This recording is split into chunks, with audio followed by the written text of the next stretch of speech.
بسم اللہ الرحمن الرحیم۔ دوسرے روز حماد نے رتنا کے ساتھ اسدانیر سے کوچ کیا۔ نیشا پور جانے کے لیے اس نے وہی راستہ اختیار کیا تھا جس راستے وہ دریائے آمو کی طرف سے ہندوستان میں داخل ہوا تھا۔ ایک دن حماد رتنا کے ساتھ اپنے گھر کے دروازے پر دستک دے رہا تھا۔ تھوڑی دیر بعد دروازہ کھلا اور حسن ان کے سامنے کھڑا تھا۔ حماد کو دیکھتے ہی حسن آگے بڑھا اور حماد سے لپٹتے ہوئے کہا، آپ آ گئے اخی۔ پھر واپس مڑا اور گھر کے اندر جاتے ہوئے شور کرنے لگا، ماں اخی آ گئے ہیں۔ حماد اور رتنا جب صحن میں آئے تو حویلی کے اندر سے بوڑھا خلدون اور حارث بھاگتے ہوئے آئے۔ ان کے پیچھے پیچھے زینب بھی اپنی بیساکیاں ٹیکتی ہوئی باہر آ رہی تھی اور حسن نے اسے سہارا دے رکھا تھا۔ سب سے پہلے حارث بھاگ کر حماد سے بغل گیر ہوا، پھر خلدون اور اس کے بعد زینب اسے اپنے ساتھ لپٹا کر یوں پیار کر رہی تھی جیسے وہ کوئی ننھا بچہ ہو جو کئی روز سے گھر آنے کا راستہ بھول گیا تھا۔ ایک اجنبی گھر میں رتنا کی رگوں کا لہو اچھلنے لگا تھا اور وہ کسی مسکراتی سمٹتی کھوندی ندی کی طرح شرماتی ہوئی حماد کے پیچھے چھپنے کی کوشش کر رہی تھی۔ حماد نے پیچھے مڑ کر دیکھا اور رتنا کو مخاطب کرتے ہوئے اس نے اس کا تعارف خلدون، زینب، حارث اور حسن سے کرایا۔ زینب بڑے غور سے رتنا کی طرف دیکھ رہی تھی۔ اس کی نگاہوں میں ایک جستجو اور سراسیمگی تھی۔ قبل اس کے وہ کچھ پوچھتی حماد خود ہی بول پڑا، ماں میں جانتا ہوں تم اس کے متعلق کچھ سننے کو بےتاب ہو۔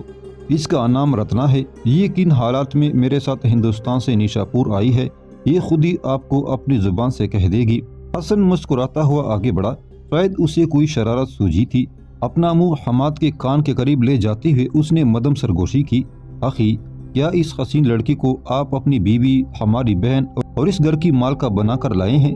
حماد بھی مسکرا دیا اور پیار سے حسن کا کان پکڑ کر مروڑتے ہوئے کہا، گھر رہ کر تو اور زیادہ شریر ہو گیا ہے۔ حسن نے فوراً دخل اندازی کرتے ہوئے کہا، آپ کا اندازہ غلط ہے اخی، آپ کے بعد امی نے مجھے بھی سلطان کے لشکر میں شامل ہونے کی اجازت دے دی ہے اور میں اخی حارث کے ساتھ ترائن کی جنگ میں حصہ لے چکا ہوں۔ وہ اس جنگ میں ہمیں شکست ہوئی ہے، اس کے باوجود ہم نے اس جنگ سے بہت کچھ سیکھا ہے۔ حماد نے حارث کی طرف دیکھتے ہوئے پوچھا، کیا واقعی اس نے تمہارے ساتھ جنگ میں حصہ لیا ہے؟ حارث حماد سے قریب ہوتا ہوا بولا، ہاں اخی یہ سچ کہتا ہے، اس نے واقعی میرے ساتھ ترائن کی جنگ میں حصہ لیا ہے۔ گھر میں یہ جس قدر شرارتیں کرتا ہے، جنگ میں اس کی کارکردگی اس سے کئی گنا زیادہ اور بہتر ہوئی ہے۔ جنگ میں اس کے لڑنے کے انداز نے مجھے بے حد متاثر کیا ہے۔ زینب نے دخل اندازی کرتے ہوئے کہا، تم سب نے ان دونوں کو یہیں روک لیا ہے، وہ تکے ہوئے ہیں، انہیں اندر چل کر بیٹھنے تو دو۔ حارث اور حسن فوراً گھوڑوں کو پکڑ کر استبل میں لے گئے تھے اور ان کے چارے کا بندوبست کر دیا تھا۔ زینب حماد اور رتنا کے ہاتھ تام کر اندر لائی، خلدون بھی ان کے ساتھ ساتھ تھا۔ سب ایک کمرے میں آ کر بیٹھ گئے۔ حارث اور حسن بھی جلدی جلدی فارغ ہو کر وہیں آ گئے تھے۔ خلدون نے اس بار سنجیدگی سے حماد کی طرف دیکھتے ہوئے پوچھا، حماد بیٹے کیا تم رتنا کو گھر چھوڑنے آئے ہو یا؟ حماد نے بیچ میں بولتے ہوئے کہا، میرا یہاں آنے کا مقصد صرف رتنا کو گھر چھوڑنا نہیں، مجھے سلطان نے فی الفور طلب کیا ہے اور کل صبح میں غزنی کی طرف روانہ ہو جاؤں گا۔ حارث نے مشورہ دیتے ہوئے حماد سے کہا، اخی ہم دونوں بھائی بھی چند یوم کی رخصت لے کر غزنی سے آئے ہیں، آپ کچھ دن اور رک جائیں، پھر تینوں بھائی اکٹھے ہی غزنی روانہ ہوں گے۔ حماد نے اس کے خیالات کی تردید کرتے ہوئے کہا، مجھے سلطان نے بہت جلد غزنی پہنچنے کا حکم دیا ہے، میں زیادہ دن یہاں رک نہیں سکوں گا، میں کل صبح یہاں سے کوچ کر جاؤں گا، تم دونوں بھائی بعد میں آ جانا۔ ایک روز سپہر کے قریب حماد غزنی کے فوجی مستقر میں داخل ہو رہا تھا۔ جہاں تک نگاہ کام کرتی تھی لشکر کے خیمے نظر آتے تھے اور اس سے یہ اندازہ لگایا جا سکتا تھا کہ سلطان شہاب الدین اپنی شکست کا بدلہ لینے کی خاطر وسیع پیمانے پر جنگ کی تیاریاں شروع کر چکا ہے۔ خیموں کے وسط میں ایک وسیع میدان تھا جس کے اندر سوار اور پیدل لشکری جنگی تربیت میں مصروف تھے۔ حماد نے ایک سپاہی کو روک کر اس سے سلطان کے خیمے کے متعلق پوچھا اور دوبارہ وہ آگے بڑھ گیا۔ حماد نے ابھی تربیت گاہ کا آدھا حصہ ہی طے کیا تھا کہ کسی نے اونچی آواز میں اسے پکارا، حماد حماد۔ حماد نے دیکھا قطب الدین ایبک تیز تیز قدم اٹھاتا ہوا اس کی طرف آ رہا تھا۔ اسے دیکھتے ہی حماد گھوڑے سے اتر گیا۔ آگے بڑھ کر اس نے قطب الدین سے مصافحہ کرنا چاہا۔ قطب الدین ایبک نے مسکراتے ہوئے اس کے ہاتھ پیچھے ہٹا دیے اور اسے گلے لگاتے ہوئے کہا، خلدون کے بیٹے تم میرے محسن ہو، کیا اپنے محسنوں سے یوں اجنبیوں کی طرح مصافحہ کیا جاتا ہے؟ جواب میں حماد مسکراتے ہوئے پرجوش طریقے سے قطب الدین ایبک سے بغلگیر ہو رہا تھا۔ دونوں جب علیحدہ ہوئے تو قطب الدین نے حماد کا ہاتھ تھامتے ہوئے کہا، یہاں تو پچھلے کئی روز سے آپ کا انتظار ہو رہا ہے، سلطان ہر روز پوچھتے ہیں ہندوستان سے نیشا پور کا شاہین نہیں آیا۔ حماد کچھ کہنے والا تھا کہ قطب الدین نے اشارے سے ایک سپاہی کو بلایا۔ سپاہی بھاگتا ہوا جب قطب الدین ایبک کے پاس آیا تو قطب الدین نے کہا، یہ حماد بن خلدون ہے، ان کا گھوڑا لے جا کر میرے گھوڑے کے تان پر باندھو اور اس کے چارے کا انتظام بھی کرو۔ حماد کو لے کر اب قطب الدین آگے بڑھنے لگا تھا۔ تربیت گاہ کے دائیں جانب سرخ چمڑے کے ایک خیمے کے سامنے قطب الدین رک گیا۔ خیمے کے چاروں جانب محافظ ننگی تلواریں لیے کھڑے تھے۔ وہ سلطان شہاب الدین کا خیمہ تھا۔ قطب الدین آگے بڑھا اور حاجب سے کہا، سلطان کو میرے آنے کی اطلاع کرو، انہیں کہنا ہندوستان سے نیشاپور کا شاہین حماد بن خلدون بھی آپ سے ملنے کے لیے خیمے سے باہر کھڑا ہے۔ حاجب اندر چلا گیا۔ تھوڑی دیر بعد وہ لوٹا اور قطب الدین سے کہا، سلطان آپ دونوں کو اندر بلا رہے ہیں۔ دونوں اندر داخل ہوئے۔ سلطان اسی طرح ٹاٹ پر لگے ہوئے بستر پر بیٹھے ہوئے تھے۔ اٹھ کر دونوں سے انہوں نے مصافحہ کیا اور بستر پر اپنے ساتھ بٹھاتے ہوئے انہوں نے حماد سے کہا، ہندوستان سے ابوالفتح مجھے تمہارے متعلق ہر پل کی خبریں دیتا رہا ہے۔ اللہ کا شکر ہے تم نے مجھے مایوس نہیں کیا۔ میں نے تم سے جو امیدیں وابستہ کی تھی تم ان پر پورے اترے ہو۔ تم نے مترا سے ایلک خان کو نکالا، قوم کی ایک بیٹی کو نگرکوٹ کے مندر سے آزاد کرایا، اور سب سے بڑھ کر تمہارے جس کردار نے مجھے سب سے زیادہ متاثر کیا ہے وہ راجہ پتورا کی بیٹی کا سوئمبر جیتنا تھا۔ تم نے صرف ایک تیر اٹھا کر یقیناً راجہ پتورا کو حیرت میں ڈال دیا اور پھر اس کی قید سے بھاگنے میں بھی کامیاب ہو گئے۔ حماد نے اپنی گردن جھکاتے ہوئے کہا، مجھے افسوس ہے میں ایلک خان کی حفاظت نہ کر سکا، ورنہ میرے ساتھ وہ آج بھی آپ کے سامنے ہوتا۔ سلطان نے اس بار بھاری آواز میں کہا، قوم کے اس فرزند کی قسمت میں یوں ہی لکھا تھا۔ ماحول کچھ بوجھل سا ہو گیا تھا۔ چند لمحوں تک چمڑے کے اس خیمے میں خاموشی رہی۔ پھر سلطان نے حماد کی طرف دیکھتے ہوئے کہا، جانتے ہو میں نے تمہیں ہندوستان سے کیوں طلب کر لیا ہے؟ سنو، ترائن کے میدان میں شکست کھانے کے بعد ہم نے ہندوستان کے راجاؤں کی قوت کا اندازہ لگا لیا ہے۔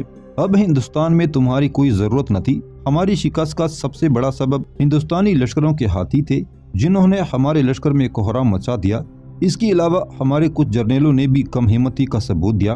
میں بہت جلد اس شکست کا داغ دور ڈالنا چاہتا ہوں۔ میں تمہیں مقدمۃ الجیش کا سالار مقرر کرتا ہوں۔ تمہارے ماتحت 40,000 سوار ہوں گے۔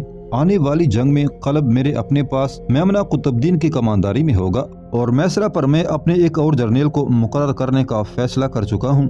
جنگ کی تیاری پر میں صرف چند ماہ گزارنا چاہتا ہوں۔ تم ہراول دستوں کو ایسی تربیت دو کہ وہ ہاتھیوں کا مقابلہ کر سکیں۔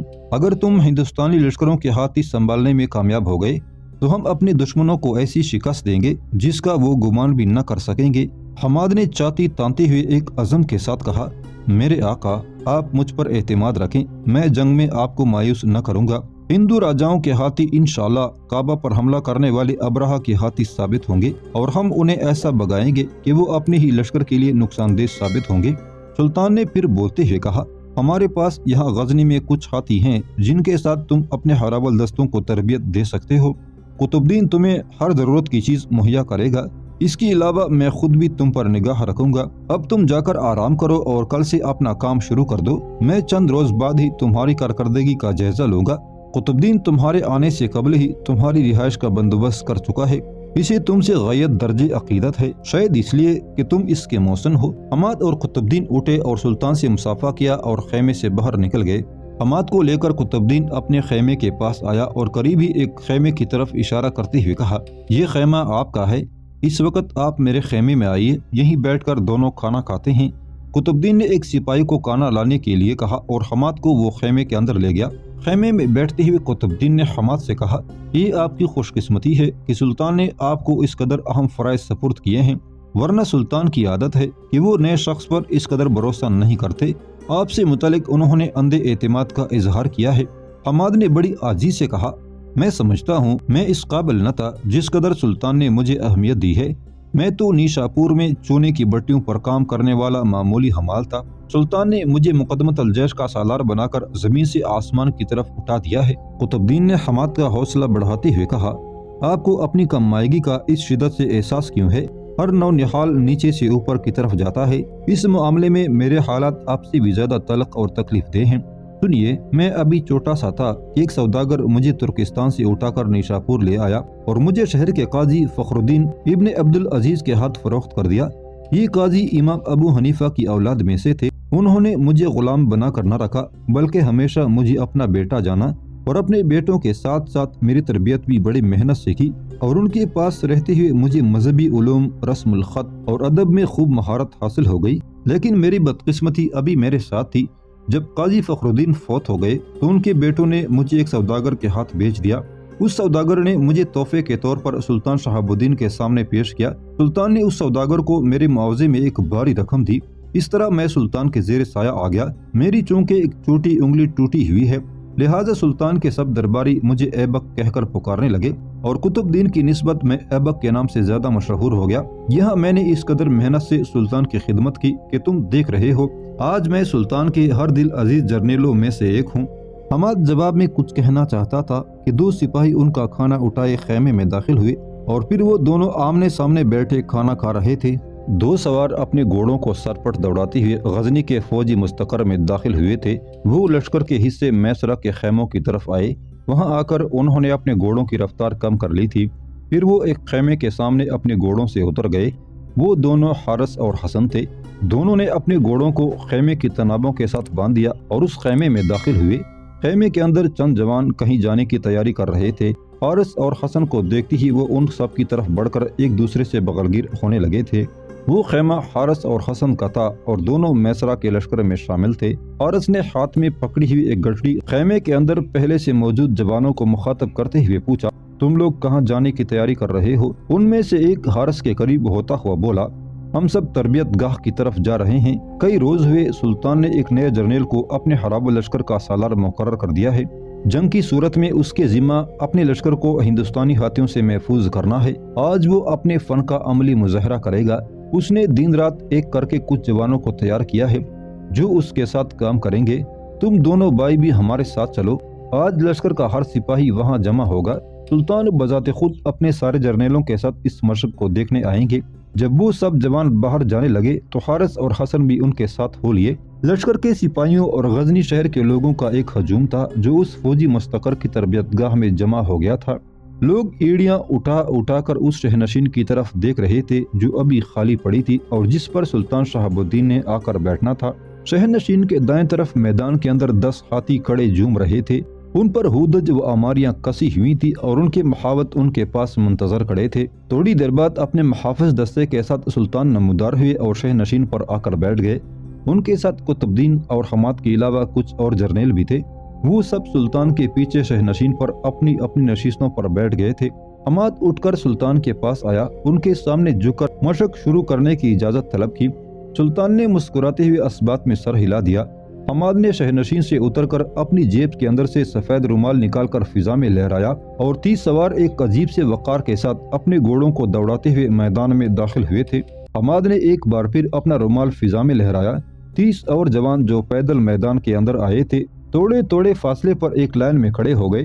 حماد کا ہاتھ ایک بار پھر ہوا میں اٹھا اور اس کے ساتھ ہی 30 گھڑ سواروں نے اپنے گھوڑوں کو ایڑ لگا کر اس طرف سرپٹ دوڑا دیا تھا جہاں وہ 30 پیدل ایک لائن باندھے کھڑے تھے۔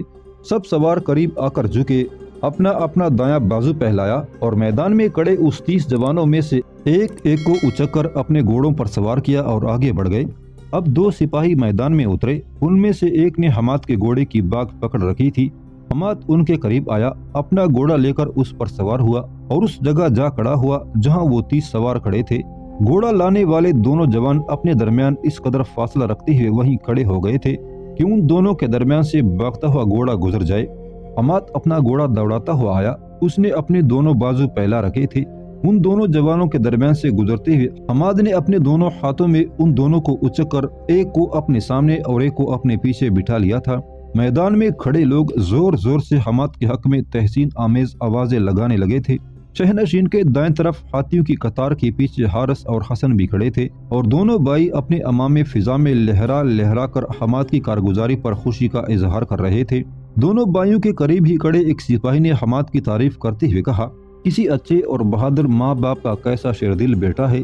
کاش ترائن کی جنگ میں جو ہم نے لڑی یہ ہمارے مقدمۃ الجیش کا سالار ہوتا۔ حسن نے فخریہ چاتی تانتے ہوئے کہا، وہ میرے بڑے بھائی ہیں۔ اس سپاہی نے حارث کی طرف اشارہ کرتے ہوئے طنزاً کہا، تمہارا بڑا بھائی تو یہ ہے۔ حسن نے مسکراتے ہوئے کہا، وہ ہم دونوں سے بڑے ہیں، ان کا نام حماد بن خلدون ہے۔ وہ سپاہی کچھ کہنا چاہتا تھا لیکن خاموش رہا کیونکہ محاوت ہاتھیوں کو حرکت میں لائے تھے اور وہ 30 سوار پھر اپنے گھوڑوں پر سوار ہو کر میدان میں آ گئے تھے۔ پہلے ایک ہاتھی کو آگے بڑھایا گیا۔ حماد اپنے 2 اور ساتھیوں کے ساتھ اس ہاتھی کے سامنے آیا۔ تینوں کے ہاتھوں میں میانوں میں ڈکی ہوئی تلواریں تھی۔ محاوت نے سدائے ہوئے ہاتھی کو آگے بڑھا کر ان تینوں پر حملہ کرنے کا اشارہ کیا۔ حماد اور اس کے دونوں ساتھی ایک تکون بنا کر کھڑے ہو گئے تھے۔ درمیان میں حماد اور اس کے دونوں ساتھی دائیں اور بائیں کھڑے تھے۔ ہاتھی سیدھا آ کر حماد پر حملہ آور ہوا۔ حماد نے اس کی سونڈ کے آگے ڈال کر دی۔ جو ہی ہاتھی نے حماد سے ڈال چھین لینا چاہی، اس کے دونوں ساتھیوں نے میان چڑی تلواریں فوراً فضا میں لہرا کر ہاتھی کی سونڈ سے ٹکرا دی، جو اس بات کا اشارہ تھا کہ ہم نے ہاتھی کی سونڈ کاٹ دی ہے۔ سدایا ہوا ہاتھی حماد کو نقصان پہنچائے بغیر محاوت کے اشارے پر پیچھے ہٹ گیا۔ اس کے بعد میدان میں کھڑے دوسرے گھڑ سواروں نے بھی باقی ہاتھیوں کے حملوں کو روکنے کا ایسا ہی مظاہرہ کیا تھا۔ ہاتھی میدان سے باہر نکل گئے۔ سلطان اور اس کے ساتھ بیٹھا ہوا قطب الدین دونوں کھڑے ہو گئے۔ سلطان نے اشارے سے حماد کو اپنی طرف بلایا اور حماد اپنی پوری رفتار سے بھاگتا ہوا شہنشین کے نیچے سلطان کے سامنے آن کھڑا ہوا تھا۔ سلطان نے خوشی کا اظہار کرتے ہوئے کہا، تم نے اپنی تربیت کا جو مظاہرہ کیا ہے میں اس سے مطمئن ہوں۔ کیا جنگ کی صورت میں تمہاری یہ تربیت یافتہ جوان دشمن کے ہاتھیوں پر قابو پالیں گے؟ حماد نے بڑے اعتماد سے کہا، ایک ہاتھی کے لیے 3 جوانوں کو تربیت دی جا رہی ہے۔ ایک جوان بالکل ہاتھی کے سامنے رہے گا تاکہ ہاتھی اس پر حملہ کرے، اور اس پر حملہ کرنے سے قبل ہی دائیں بائیں کے دونوں جوان ہاتھی کی سونڈ کاٹ دیں گے۔ یوں تو ایک ہاتھی کے لیے 2 جوان ہی کافی ہوتے، 3 اس لیے رکھے گئے ہیں کہ اگر ایک جوان کا وار خالی جائے یا ہاتھی کا محاوت اس سے الجھ پڑے تو دوسرا جوان ہاتھی کی سونڈ کاٹنے میں کامیاب ہو جائے۔ سلطان نے قطب الدین کے ساتھ شہنشین سے اترتے ہوئے کہا، مجھے تمہاری اس تربیت پر اطمینان ہے، اپنے سارے ہراول دستوں کو ایسی ہی تربیت دو۔ سلطان اپنے محافظ دستے کے ساتھ چلے گئے۔ حماد اپنے گھوڑے کے پاس آ کر سوار ہونے لگا تو کسی نے پشت کی طرف سے اسے پکارا، اخی اخی۔ گھوڑے پر سوار ہوتے ہوئے حماد رک گیا اور جب اس نے مڑ کر دیکھا تو وہاں حارث اور حسن کھڑے تھے۔ حماد بے پناہ مسرت کا اظہار کرتے ہوئے مڑا اور دونوں بھائیوں کو گلے لگاتے ہوئے کہا، تم دونوں کب آئے ہو؟ حسن نے بڑے پیار سے کہا، ہم ابھی آئے ہیں اخی، اور آتے ہی آپ کی اس تربیت گاہ کی طرف چلے آئے ہیں۔ تم دونوں کے گھوڑے کہاں ہیں؟ وہ تو ہم اپنے تان پر باندھ آئے ہیں۔ حماد نے انہیں ایک طرف لے جاتے ہوئے پوچھا، ابو اور ماں کیسے ہیں؟ حارث کہنے لگا تھا کہ حسن پہلے بول پڑا، وہ دونوں تندرست اور سلامت ہیں، اور ہاں اخی، میرے پاس آپ کے نام رتنا بہن کا خط بھی ہے۔ حارث نے درمیان میں بولتے ہوئے کہا، اخی، رتنا بہن نے خط مجھے دیا تھا، لیکن اس نے راستے میں مجھے دھوکہ دے کر خط مجھ سے لے لیا اور کہنے لگا میں خود اخی کو خط دوں گا۔ حماد نے خوشی کا اظہار کرتے ہوئے پوچھا، اس نے خط راستے میں پڑھ لیا ہوگا؟ حسن فوراً سنجیدہ ہو گیا اور رقت آمیز آواز میں کہا، یہ کیوں کر ہو سکتا ہے اخی، میں آپ اور حارث بھائی سے مذاق ضرور کر سکتا ہوں، پر اپنی عزیز بہن کا وہ خط کیسے پڑھ سکتا ہوں جو میرے بڑے اور عزیز ترین بھائی کا نام ہے؟ حماد پگھل سا گیا۔ آگے بڑھ کر اس نے حسن کی پیشانی چومتے ہوئے کہا، میں نے تو ازراہ مذاق پوچھا تھا، تم سنجیدہ کیوں ہو گئے؟ خدا کی قسم، تم یہ خط پڑھ کر پھاڑ دیتے تو بھی مجھے تم سے کوئی شکوہ نہ ہوتا۔ پھر حماد نے حسن سے رتنا کا خط لے لیا اور دونوں بھائیوں کے ہاتھ پکڑتے ہوئے کہا، چلو آؤ میرے ساتھ چلو۔ حسن نے حماد کے گھوڑے کی باک پکڑتے ہوئے کہا، اخی، امی اور رتنا بہن نے آپ کے لیے کھانے کی کچھ چیزیں بھی بھیجی ہیں، وہ ہم اپنے خیمے میں رکھ آئے ہیں، کیا میں ابھی جا کر لے آؤں؟ حماد نے اس کے کندھے پر پیار سے ہاتھ رکھتے ہوئے کہا، بعد میں لے آنا، پہلے میرے خیمے میں چلو۔ تینوں بھائی اکٹھے کھانا کھاتے ہیں۔ حسن خاموش ہو گیا اور حماد دونوں بھائیوں کو اپنے خیمے کی طرف لے جا رہا تھا۔